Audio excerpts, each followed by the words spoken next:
یہ جنگ کی صورت ایسی ہے کہ اس میں کوئی ہاتھ نہیں ڈال سکتا۔ یہ کہنا غلط ہے کہ ریاستیں بے حسی کا مظاہرہ فوجی طاقت کے ساتھ کر رہی ہیں، یہ غلط ہے۔ اس وقت ایران ہوتا نا، اور یہ جیسے غزہ میں ہاتھ ہٹا لیا نا، وہ سمجھ گیا کہ اب ہاتھ توڑ دیں گے وہ، تو اس وقت جنگ میں کوئی جنگی اتحاد بنانا یہ نہ صرف یہ کہ ممکن نہیں ہے بلکہ یہ یقینی ہلاکت ہے۔ میدانوں میں اکٹھا تو ہو نہیں رہے اور فوج سے کہہ رہے ہیں جا کے لڑو، مطلب ہم نے کون سی بڑی کوئی احتجاجی لہر گزشتہ 1.5 برس میں دیکھی ہے؟ پھر یہ کہ یہ نہ اب سمجھا جائے یہ اب نئی دنیا بن گئی ہے۔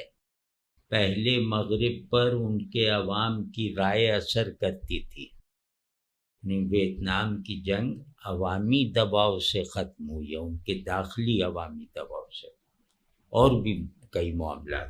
اب وہاں روز 10 لاکھ آدمی جمع ہوتے رہیں گے، وہ حکومتوں پہ کوئی اثر نہیں پڑے گا۔ یہ نیا فینومینن ہے ویسٹ میں، ورنہ ویسٹ میں عوامی طاقت واقعی طاقت ہوا کرتی تھی۔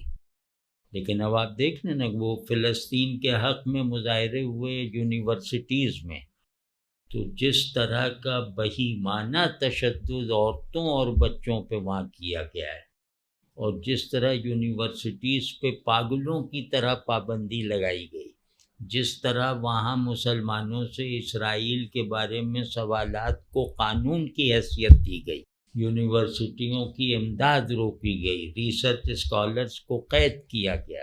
ہم کم از کم اپنے دائرے میں کھڑے ہو کے کریں تو پھر باہر یہ پیغام جائے گا نا کہ مسلمان روز لاکھوں کی تعداد میں ہر شہر کا بڑا میدان بھر رہے ہیں، تو ڈرنا چاہیے۔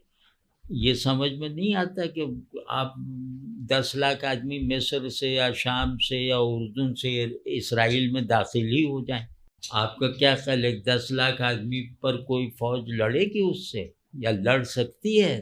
امریکہ کچھ کر سکے گا؟ لیکن یہ کہ 10 لاکھ کہاں سے آئے؟